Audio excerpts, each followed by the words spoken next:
Facilette et ses filles, épisode 64 en français. À la cuisine, les femmes de ménage disent que des gens font des commentaires comme quoi la famille Ejmen serait la famille américaine Kennedy, dans laquelle un membre de la famille mourrait chaque jour. Et ils disent notamment que cette journée est très chargée.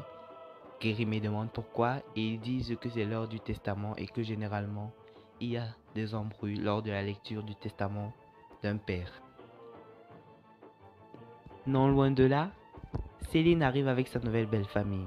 Soukriye dit notamment que cette dernière va empocher beaucoup d'argent avec cet héritage. Yacine, n'aimant pas les mots de sa mère, lui dit qu'elle n'aurait pas dû venir et lui propose de rentrer. Soukriye dit qu'elle n'ira nulle part car maintenant elle fait partie de la famille Ejmen et qu'elle se doit d'y être. Elle est appuyée par Céline qui insiste pour qu'elle l'accompagne. Dans sa chambre, une semaine après, Aissé ne sait toujours pas quoi faire. Sa sœur lui dit qu'elle ne devrait pas prendre l'héritage et plutôt faire ses affaires et s'en aller avec elle, que ces dernières peuvent chercher un appartement qu'elles vont louer, que le plus important c'est de quitter cette maison maintenant que Monsieur Azim est mort. Par contre, Fazilette veut que ces dernières restent dans la maison car, selon la loi, tout ceci lui appartient. Yasmine, quant à elle, rejoint les garçons au salon. Elle s'assied et dit que maintenant qu'Azim est mort, et c'est étant sa femme, elle va empocher tout.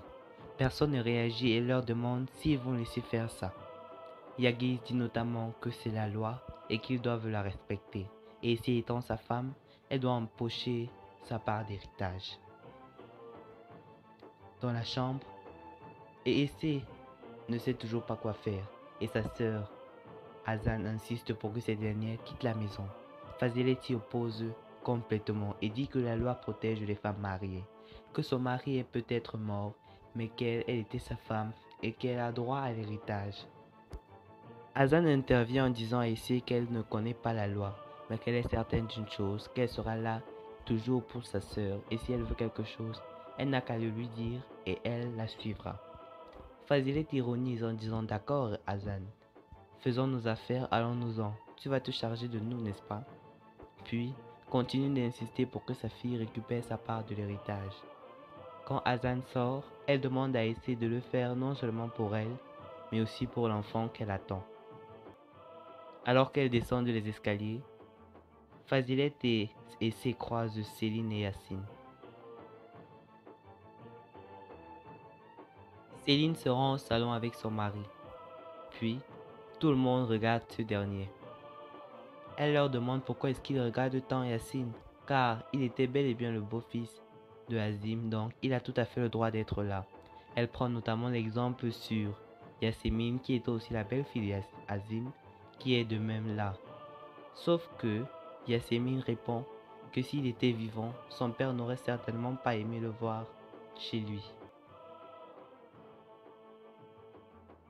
Alors qu'elle prend de l'air dehors, Hazan croise Sinan.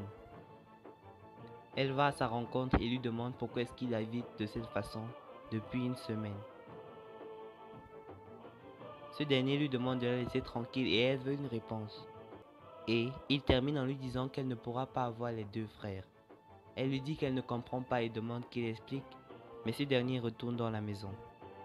Elle dit que c'est certainement la douleur qui lui fait dire de telles idioties. En haut, Soukriye n'en revient pas de ce qu'elle voit dans la maison.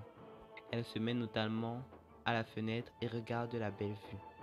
Elle dit à sa fille que tout ceci un jour sera à elle. Que Céline va récupérer son héritage et qu'elles viendront vivre là, dans ce luxe. Quand arrive Fazilette, les deux femmes qui ne s'entendent pas depuis le début se mettent à se disputer.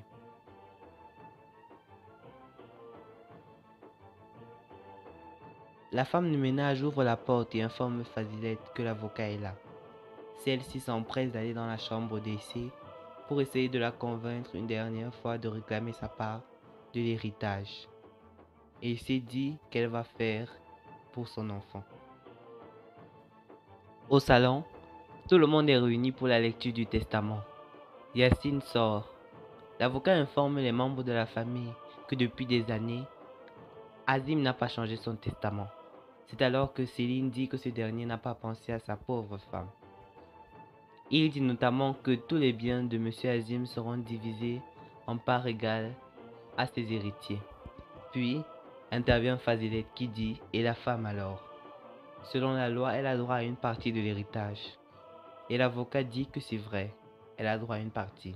Ainsi, tous les comptes bancaires du pays et même de l'étranger que possédaient Azim et Jmen retourneront à Essé, de même que 25% de ses actions dans l'entreprise. Fazilet s'élève et s'écrie 25% seulement. Elle voudrait encore plus. Elle s'empresse alors de crier que l'héritage sera partagé en parts égales pour tous les héritiers. Tout le monde ne comprend pas quand elle révèle qu'en réalité, ils ont un autre héritier. Tout le monde est sous le choc et elle annonce une bonne fois pour toutes la grossesse d'Essé. Personne dans la maison n'en revient. C'est une nouvelle choc. Yacine ne peut pas le croire.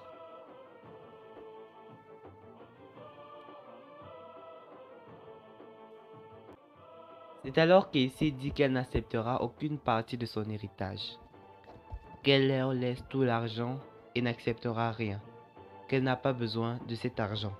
Puis, s'absente. Fazilet demande à l'avocat de ne pas prendre en compte ce que sa fille a dit, et la suit.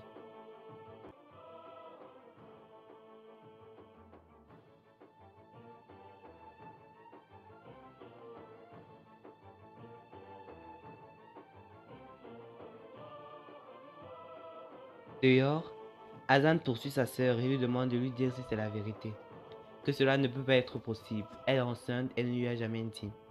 Elle lui demande notamment qui est-ce qu'elle veut duper en racontant ce mensonge. Elle lui dit que c'est complètement vrai, qu'elle est enceinte. Hazan lui demande depuis combien de mois elle est enceinte et cette dernière ne veut pas répondre. Fazilet intervient et demande à Hazan de laisser sa petite sœur tranquille. Tout le monde est toujours sous le choc dans la maison. Sinan demande notamment s'ils auront un petit frère. Par la suite, Céline dit « Petit frère, je ne l'accepterai jamais comme tel ». Yasmine demande à son mari si son père avait pour projet d'avoir un autre enfant et ce dernier dit que pas qu'il le sache.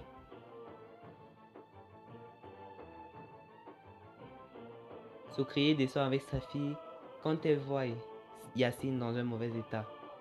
Elle lui demande ce qui se passe et ce dernier dit qu'elle est enceinte.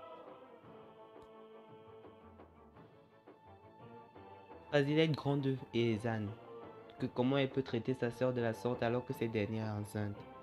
Qu'au lieu de la féliciter, elle se met à lui crier dessus. Quand arrive Yacine, ce dernier s'approche brutalement d'Essé et la saisit par la main. Il la félicite et lui dit notamment qu'il lui souhaite le meilleur.